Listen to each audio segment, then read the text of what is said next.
this guy is like infamous. If you haven't met him, you definitely know you haven't met him. I come from a military background, so I was a Green Beret for 10 years. Funnest jobs ever. I got paid to skydive and shoot bad guys in the face for a long time. That was a hoot. How about the slam? I was asking Mike, and he's like, "Oh, I shot that one."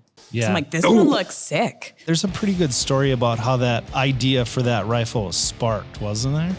Yeah. I want you to share like your tips on like tripod shooting. Tripods kind of changed the game for everyone. Exact same thing that you talked about at Gun U and was like, wow, this is definitely game changing. You better buckle up for this one because Matty Nelson from Seekins is going to take you on a wild ride. He's a business developer. He does a lot of training with SCHEELS, showing us how to shoot their rifles. He's Green Beret for 10 plus years and just lives and breathes shooting. He talks about the beginning of how Seekins came to be, how they moved from gas rifles to precision rifles, and he's just an all-around riot. We talk about how he was at university training all of us and end with some great stories like how he took his daughter out for her first bear. Tune into this one. Matty Nelson, Seekins Precision. For those who don't know who you are, if they've met you, they know you for sure. If they don't, can you just introduce yourself? So I work at Seekins Precision. I think my official title is the Director of Business Development, which is a super fancy title for whatever needs to get done.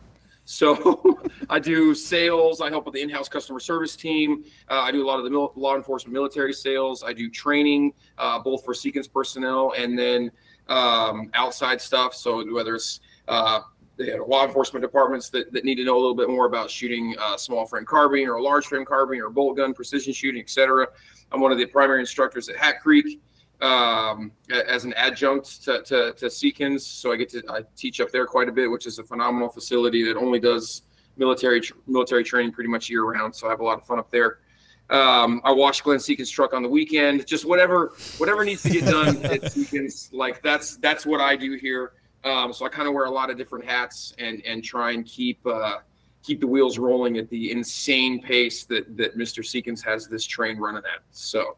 Yeah, insane pace is a great way to put it. I mean, you guys were not super well known, and then all of a sudden you just stormed onto the scene. So can you tell us a little bit how Seekins came to be and how you guys are different?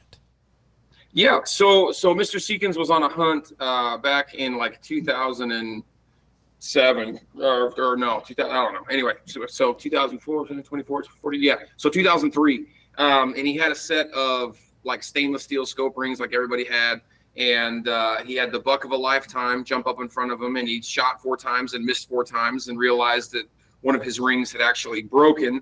And so his scope was just sliding around in there. And he thought, man, there's gotta be a better way to do this. So he rented some time on a CNC machine in the evenings. He had a full-time job, and he would work there for his 8 hours a day, come home, high-five the kiddos and the missus, and then go work all night long on this CNC machine. And he developed a set of scope rings that he thought were pretty neat. And he offered them for sale on Sniper's Hide in 2004. And they were extremely lightweight, made out of real durable aluminum with an anodized coating that made them super hard. But the tolerances were held to less than half an eyelash width. So there's no like hand lapping or making those rings perfect. Like they come already more in a circle than the actual scope tube tolerances are. So they are perfect as you can get them, which is a feat in and of itself. And once upon a time, 20 scope rings was a huge order. And that's where we started, was literally in his garage on a CNC machine that he rented time on. They moved into small frame AR parts. So safety selectors, mag buttons, etc., into building competition 2-gun and 3-gun small frame ARs, and then made the jump to large frame ARs and hunting platforms pretty much around the same time. In 2017, they came out with the PH1, which rapidly became the flagship of the company. So we're on the PH2 now. We got some really fun things percolating. I was just playing with one. I can't tell you very much about it, but we'll have some at SHOT Show, and all of the big guys at SCHEELS know what's coming down the pipe, and they're excited about it. So it's been quite the rocket ship ride. And really the last like 6.5 years, 7 years is when we've made the most noise and the biggest splash in the industry for a couple of different reasons. The hunting rifles are certainly one of the reasons that propelled us as fast as we did. Right time, right place, good hole in the market space for us to be able to fill and provide really accurate precision hunting rifles that are lightweight, that are extremely durable, that are built for hunters, by hunters. Here at the shop, like, hunting season is a religion, right? Like, everybody has to schedule out who's got what days off as hunting season is in full swing here in Idaho now. So it's a skeleton crew because everyone is out using the Seekins guns that we make to get their own hunting done for the year.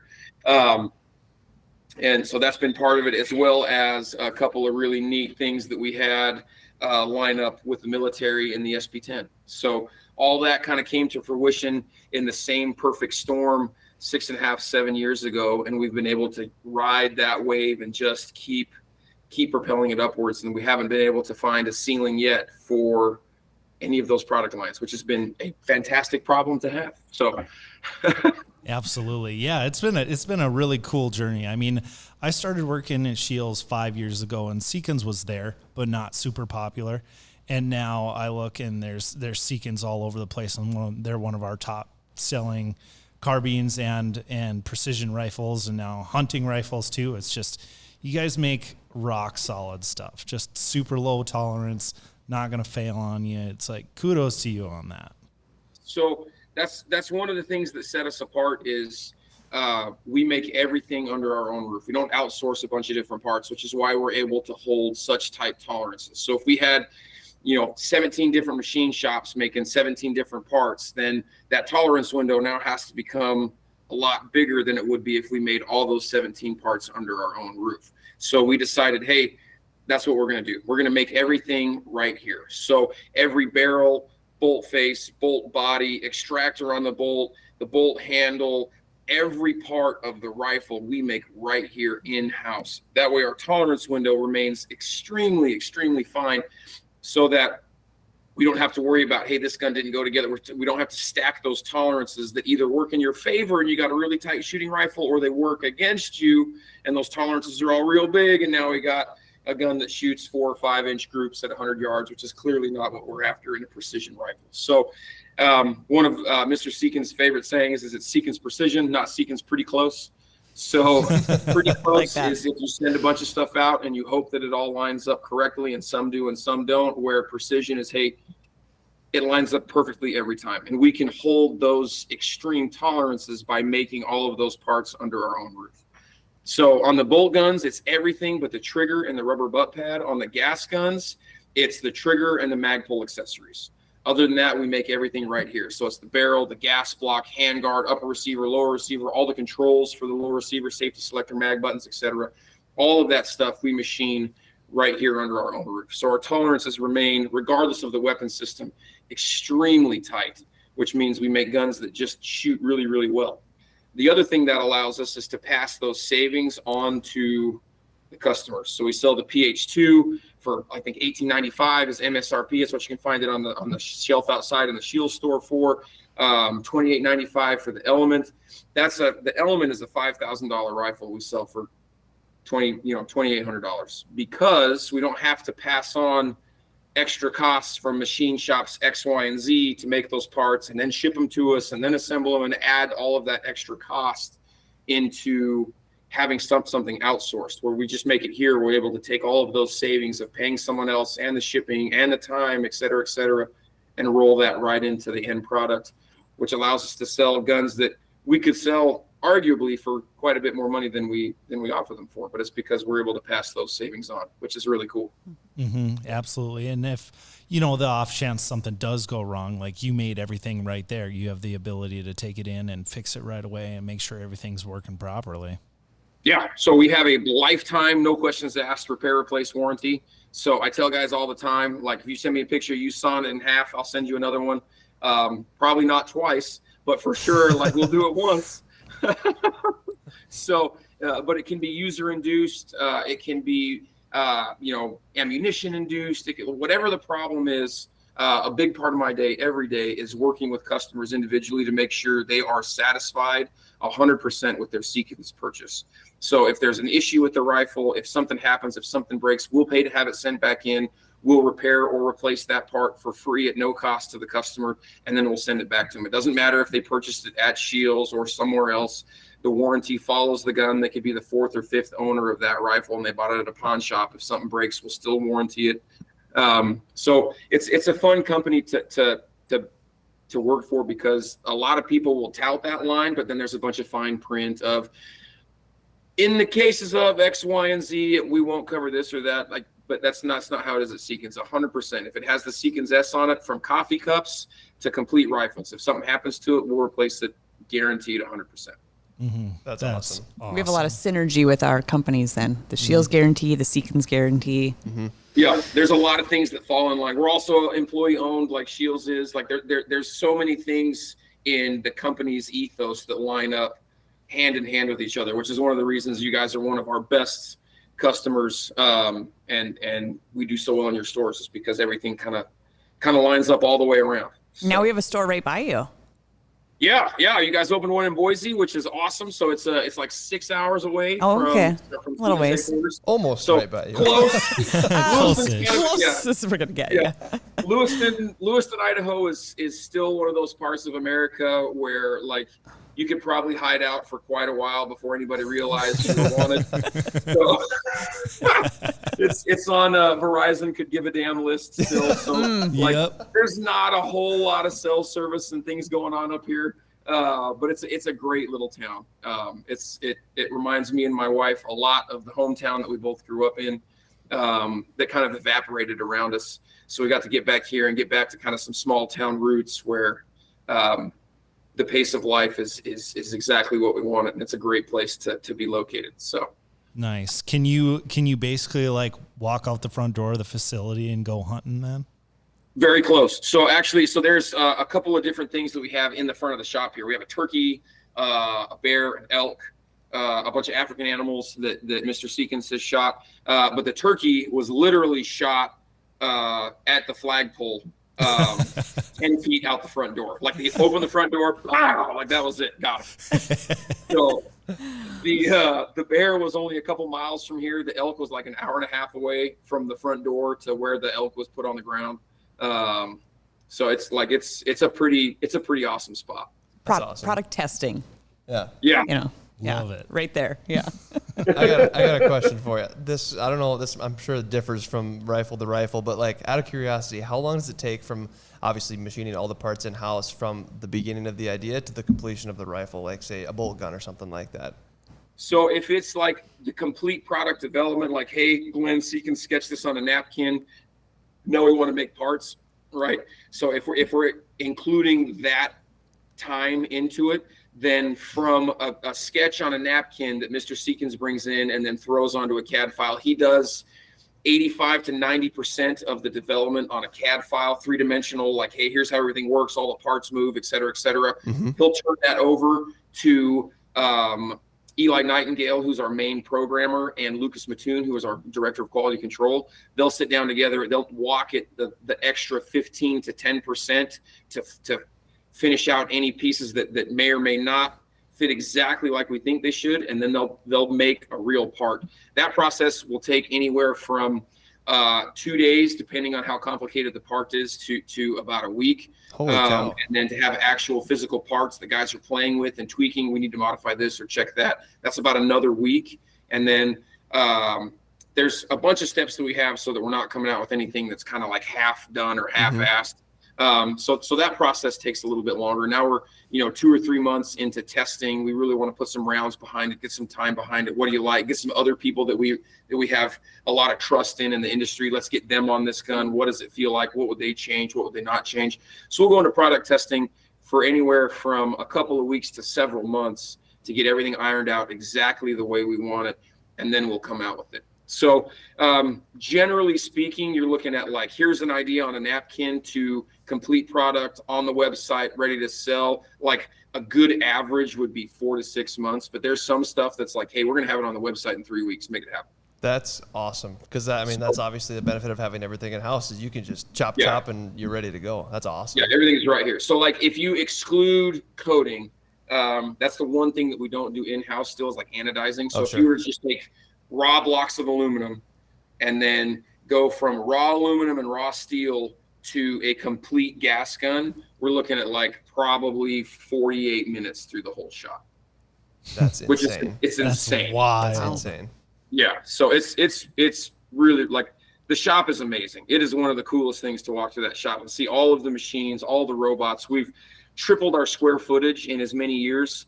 So the shop is twice as big as it was. And then we added a huge 10,000 square foot assembly area just because the growth has been so fast. And the neat thing about it is we filled almost all of the addition to the shop up with new machines. The assembly area is packed to capacity with all the different parts of the rifles that need to be assembled back there, as well as complete assembly, testing, etc. We have an underground range that got put in underneath it. And all that was paid for before it was finished. That's wild. So that's how fast the company is growing. It's been such a fun ride for me and my brother Danny to be a part of, and have SCHEELS be such a big part of that explosion. So, it's like how we say business is good. Business is good. Right? Yeah. Matty knows. Of all the problems to have, I'll take growing like just at an insane rate as one of them. Yeah. It's we could grow faster if we wanted to outsource things and do stuff, but it's just not the dip in quality that we would take if we started doing that is not what we're about. So we'll grow at a rate that we can continue to keep our hands on every part and produce the quality that Seekins fans have come to enjoy. It's one of the things that I find like the craziest about the company is it's very rare to find somebody that only has one Seekins rifle. Generally they have 2 or 3 because the quality is there. They can see it, they shoot it, the accuracy is there, and it brings them back for another purchase almost every time, which is a huge testament to the attention to detail that goes into each rifle. So yeah, well, it's like you buy a set of tires and you like them and you go back to that same brand. It's like, why would you change it up if it works? And you have a guarantee forever. Yep, that's right. For sure. So do you have a few favorites? I certainly do. So I come from a military background. So I was a Green Beret for 10 years. I was a sniper for 7 of the 10 that I was in, which is one of the funnest jobs ever. I got paid to skydive and shoot bad guys in the face for a long time. That was a hoot. And then was lucky enough to know some really great people. Mr. Brian Morgan that owns Hat Creek Training. I was working for him when I was in 7th Group as a Green Beret, as well as when I initially got out. He's the one that introduced me to Glenn Seekins. I came up here and had a good hand in helping finish up the military version of the SP-10, as well as the HIT rifle, which is kind of our heavier, more competition tactical style bolt gun. And those two by far are my favorite. I love shooting those two systems. People ask me all the time, yeah, but they're heavy. Like, what are you going to hunt with? I'm going to hunt with those. Like this, it's nothing compared to what I used to have to carry. I don't have a 3-day blowout bag and all my ammo and demo and blah, blah, blah, blah, radios and batteries and everything else. Like I just have to carry the gun and a magazine. Whoop-de-doo. So I'll take the weight every time. Because with that weight comes several things. That weight helps recoil management. I can follow that shot. I can see what happened. I can make my corrections. I can get another shot on target. So that if there was some wind or something that I wasn't accounting for in a longer distance shot, I'm able to see what happened and immediately make that correction to either get my hits on target at a competition or put that animal down ethically with rapid successive shots, one right after the next. So before it knows what's happened, it's already over. So I don't own one of those yet, but had some experience shooting it at one of the SCHEELS gun universities, and I can confirm that thing is an absolute tack driver. Like we were out shooting at 600 yards, and I shot it once, and it was like just full confidence. Like I am gonna drill what I'm shooting at. It's just it's just wild, man. So much fun. So much fun. Yeah, they are heavy, right? Like the HIT is like 10 pounds naked. So by the time you get a big, military grade style scope on it, an ATAC R or a Gen 3 Vortex or the Mark 5 Leopold or whatever, like you're pushing some weight. But the stability of it is crazy. And then the other fun thing about the HIT is you can buy multiple different guns, but never have to take the glass off. So just for my hit rifle, I have a 223 barrel, a 308 barrel, a 260, a 6.5 Creedmoor, and a 6.5 PRC barrel, all for that one gun. And then it's a quick change barrel system. So you loosen one screw, you spin one barrel off, you put the new barrel on, you tighten that screw back down, and you're done. That's all you have to do. So for 6.5 PRC and 223, you need a different bolt face, but the bolt face is also toolless. You spin the shroud, take the firing pin out, push in a little cam, and the bolt face falls out. You put the new bolt face back in, put the cam back in, put the firing pin in. So you can do a complete caliber swap on the tailgate of your truck with one T15 screwdriver in a minute and a half. Mm-hmm. And he was demoing this at Gun University, and he can do it faster than he can explain it here. Sure. This is freaking wild. Yeah. Yeah, I did it this morning. So I'm going to an event tomorrow. I'm flying out to Tennessee to do an event, and I had to change my hit from a 6.5 Creedmoor to a 308. And I changed it this morning, re-zeroed, everything was done. It took me less than 5 minutes. Mm-hmm. Nice. So, That'll do. and they are hammers. They're so fun to shoot. So some of those ones you mentioned earlier are like a lighter weight one? Yeah, so we have the PH2, which is kind of the flagship of the company. It's a hunting rifle, but it's also like a very good do-it-all rifle. If you need something that's going to be light enough to pack around all day, but still fun enough to shoot and not be so lightweight that you're just getting your molars rearranged every time you pull the trigger, the PH2 is a good fit. It comes in at just a shade under 7 pounds naked for the short action and 7 pounds flat for the long action. And it's an easy gun to handle. It's an easy gun to shoot. It's crazy affordable, which is why they're hard to find in the shelves anywhere, because it's such a good price point. Guys can walk in and make that bad decision and not get in trouble for it.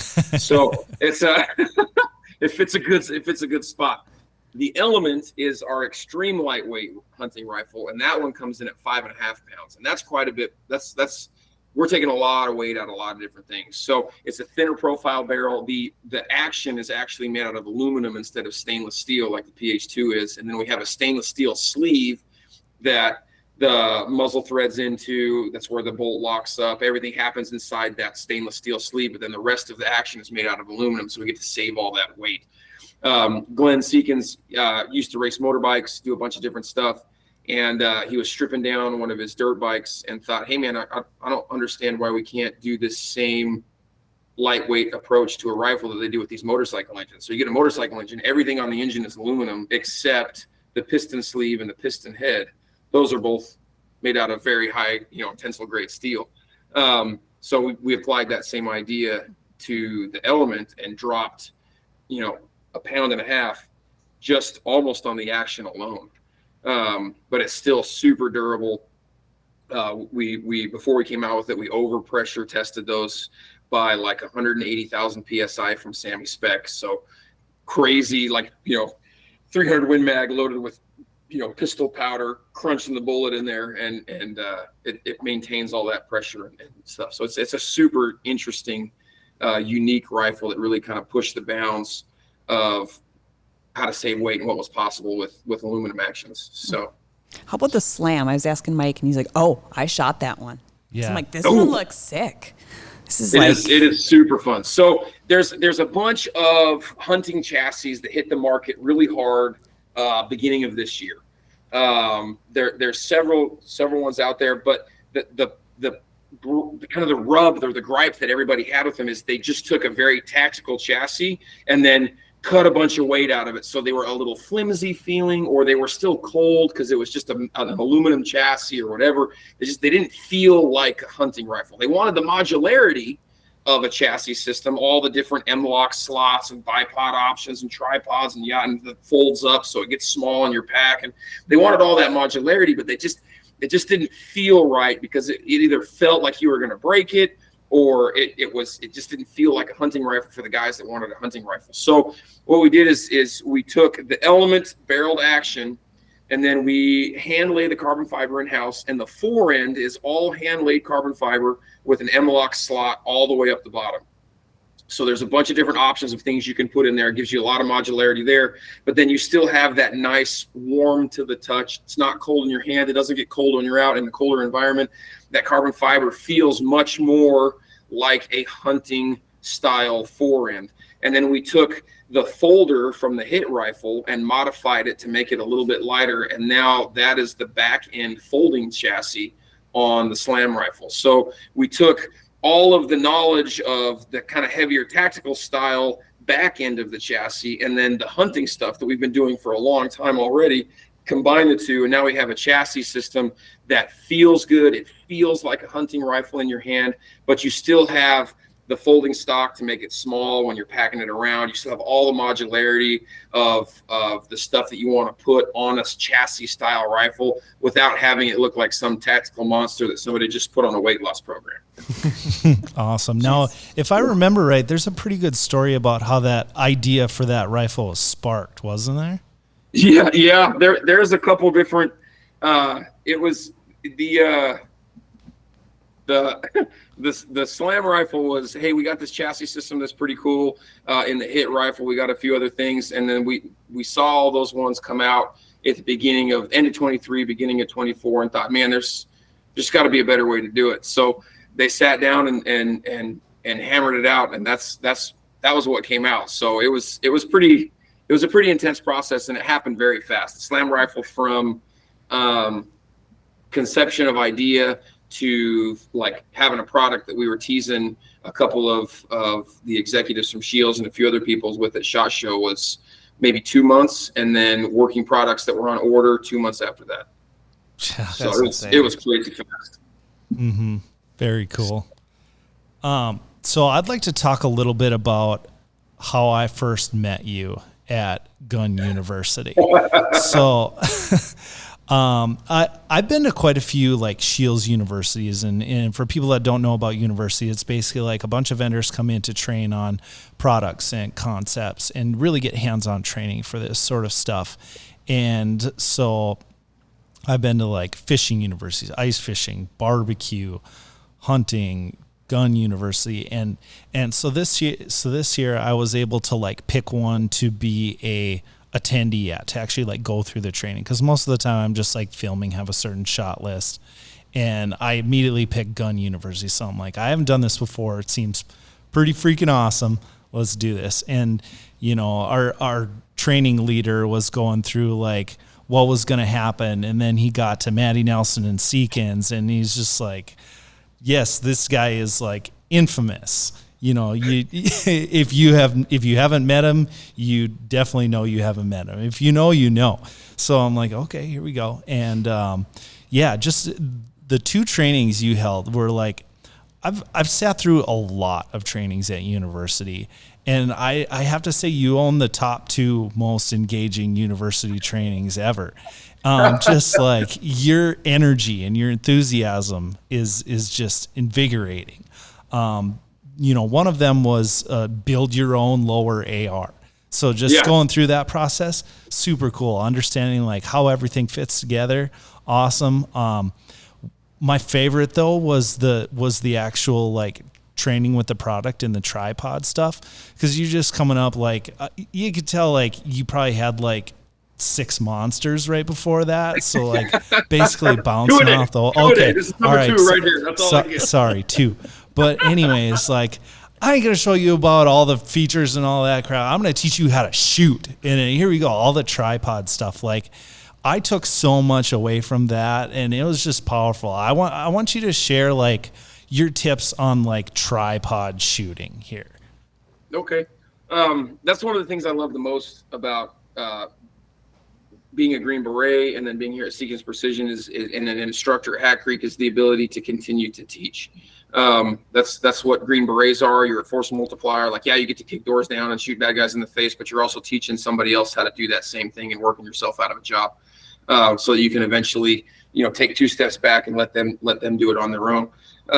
And I've always loved the teaching aspect of that. I love to teach people how to shoot. I love to teach people, you know, new tips and tricks and keep them at the top of their game or take them to the next level.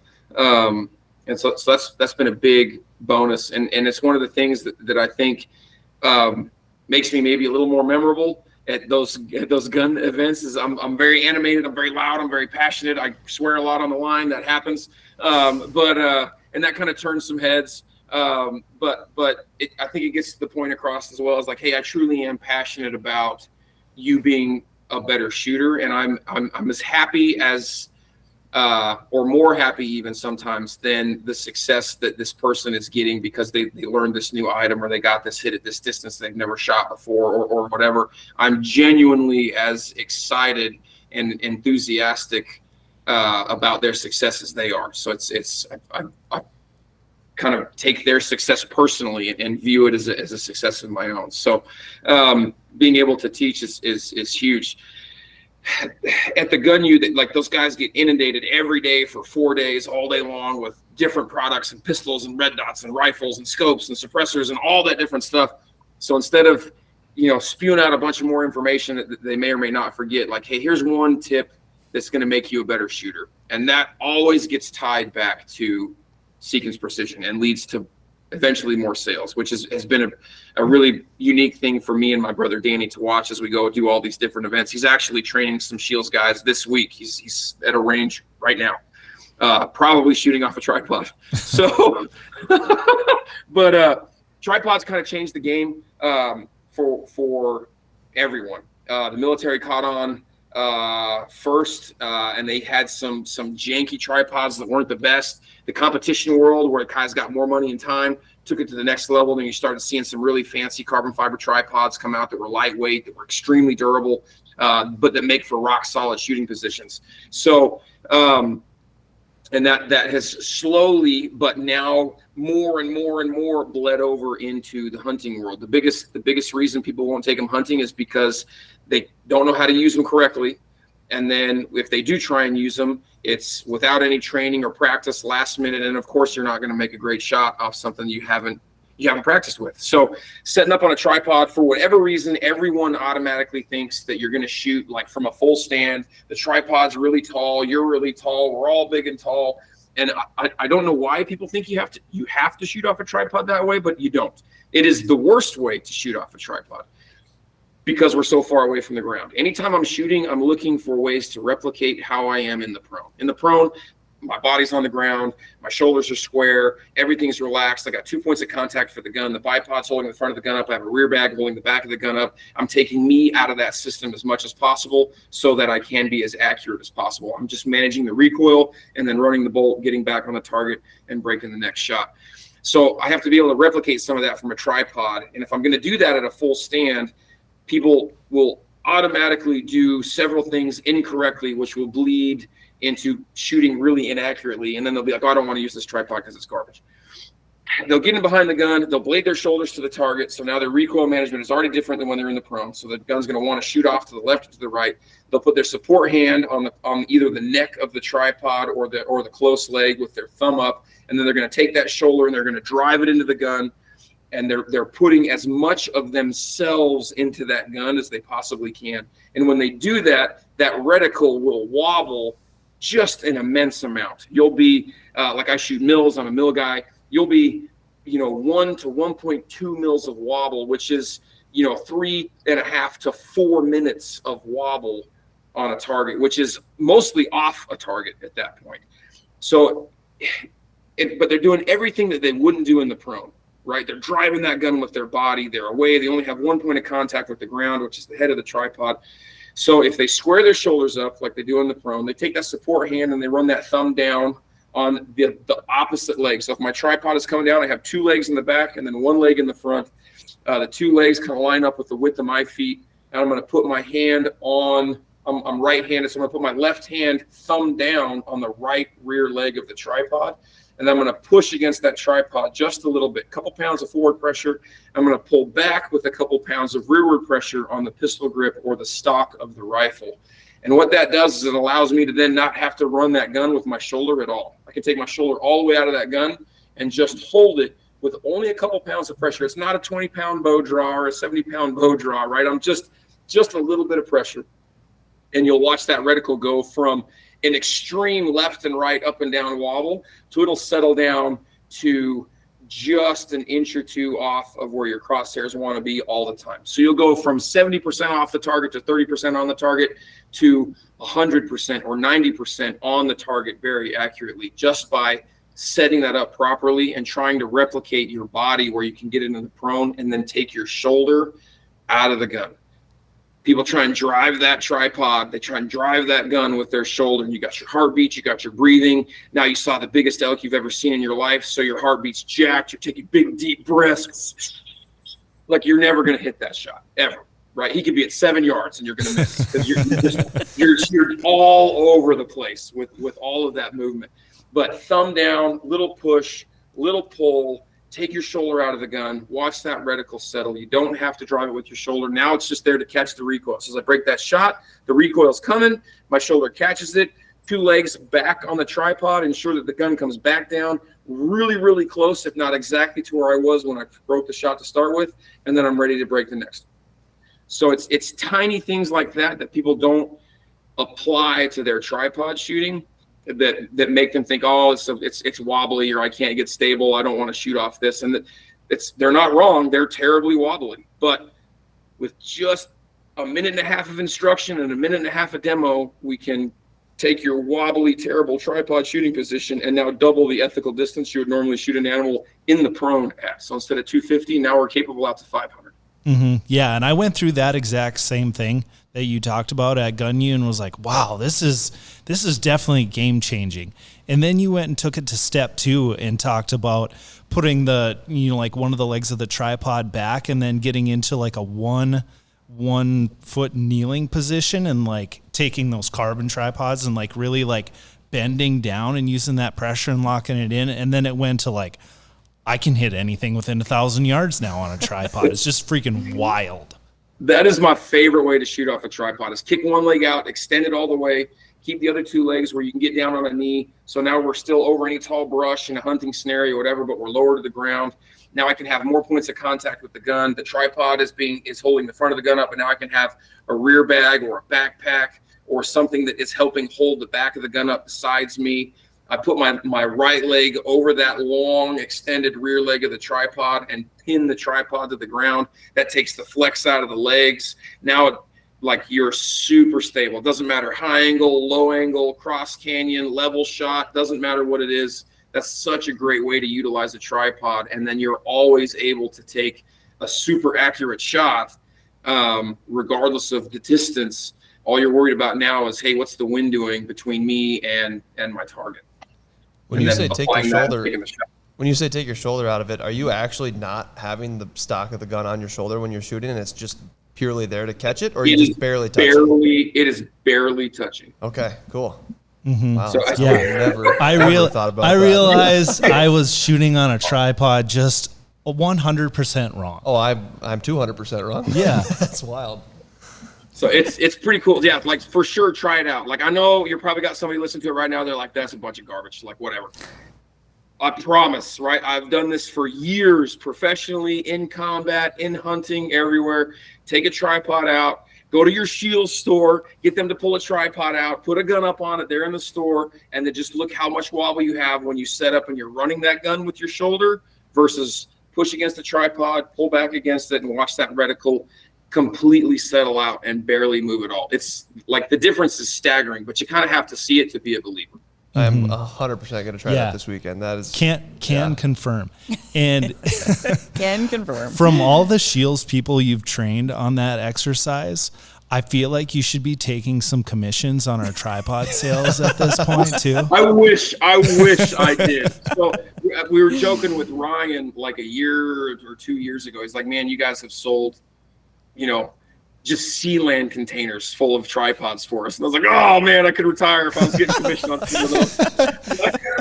And you know what? Every one of those customers is happy as a clam about it too, because they can shoot super accurate now. They can shoot so much better, and it just takes a little bit of time to make, instead of like dumping out, hey, here's all the calibers available that they're going to forget that week at Gun U because they're just being inundated for, every day, all day long with different companies' stuff. Hey man, let's make you a better shooter because you're going to remember that 100%.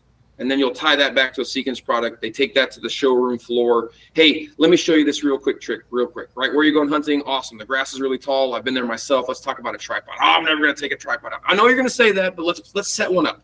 Let's just play with one for a minute.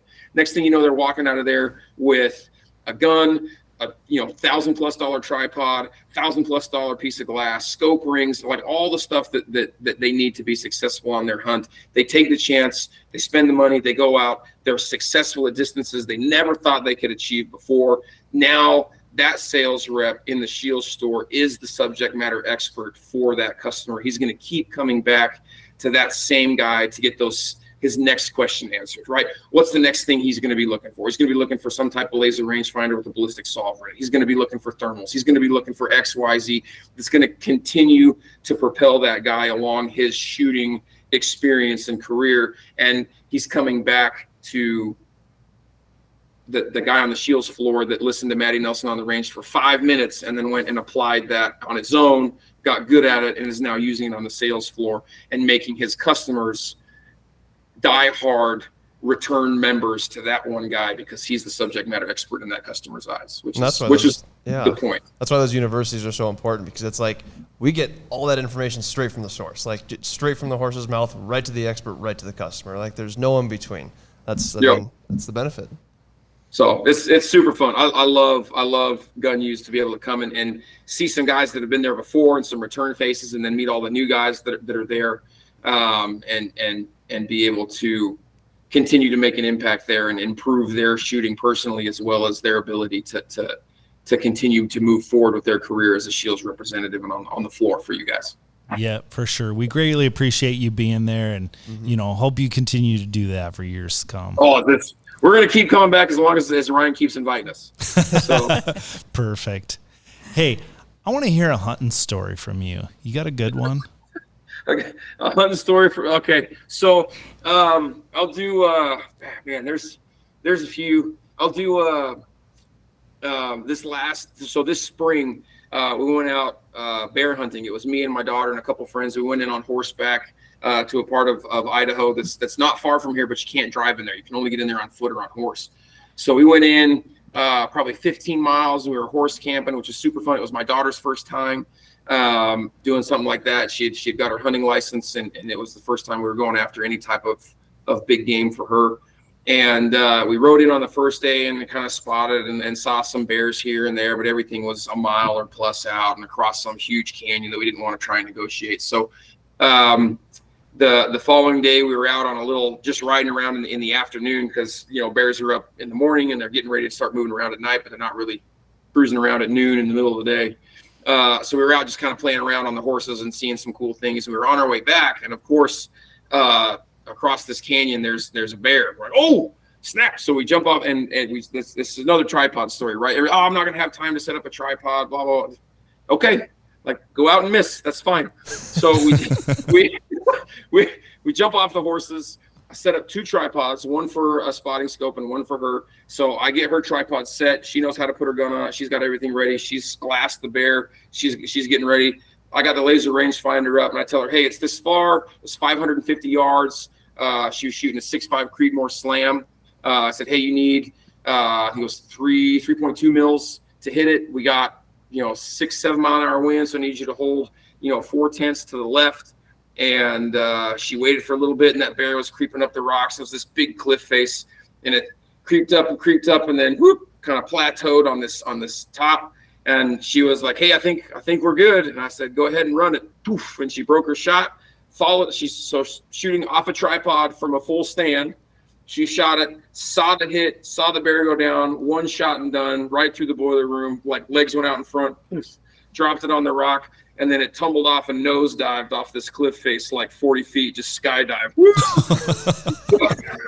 So it was a 550-yard shot, but the depth of the canyon was, we didn't think it went as deep as it went. So by the time we got there on foot to recover it, round trip, it was almost 2 miles, only for a 550-yard shot across the canyon. Dang. Because it was Holy cow. so far down and then so far back up to get to where this homie had just nosedived off this cliff face. Gosh. Yeah. It was super funny. It was her first time, and I told her, I was like, sweetheart, you're going to go tell people at school you shot a bear at 550 yards and no one's going to believe you. So, because people just don't generally, that's not within their ethical distance, because they're wobbly. They don't utilize kit properly or in the correct way to make them more stable to be able to shoot shots like that. But it 100% can be done by a 12-year-old girl at 550 yards who is currently, between any of the living Nelsons alive, Danny, my brother, all his kids, me, she's the only Nelson that shot a bear. That's So awesome. it's okay, guys. They're waiting on a bear. Yeah. Yeah, we're currently in the process of Yep. bear hunting. We've had a lot of failures so far. So Maybe That I gives should go encouragement, out. though. Maybe I should go out and try for a Should. bear. You got. There you yeah. go. Yep. But I love that one of your favorite stories is of your daughter hunting. That's it was awesome. super fun. She's a little me. She's loud and wild and out of control and running around like a wild lady. But she's. I was laughing earlier. I was like, different things from your guy behind the scenes here pop up on the thing, and one of them was he was trying to limit how loud I am. there's no limiting Matty Nelson. Just give it up. I laugh because people that wear like Apple Watches, if they hang around me for more than 10 minutes, it'll be like, you're in a noisy environment. If you don't get some ear pro, you're gonna go deaf. So It's just Matty. It's just Matty. sorry, that volume knob was broke when I was a kid. Oh, that's good. Oh man, love it. Well, Matty, thank you so much for your time. Just entertainment, education, all awesome. So anybody who wants to, see what Seekins has to offer, go ahead and go to SCHEELS.com, go to one of the stores, talk to one of our experts. If you're looking at a Seekins, they might get you into a tripod too, but hey, you're going to be happy. So again, Matt, thank you so much for joining us today. Oh, guys, it was an absolute pleasure. Thank you so much for having me on.